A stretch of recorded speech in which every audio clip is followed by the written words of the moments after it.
How to add bullet points on Canva. Hey everybody, in this tutorial I'll show you guys how you can easily add bullet points on Canva.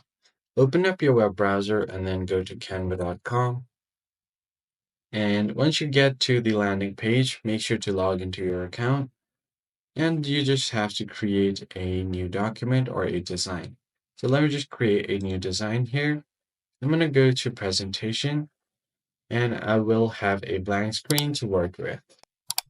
So you can just enter your text here to start with. So let's just get to the text section. So in order to make it big, I'm going to be selecting the heading style text.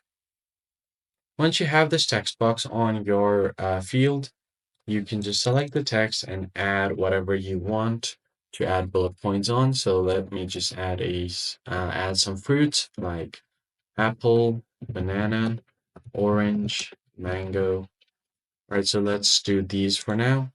I'm going to move this up a bit.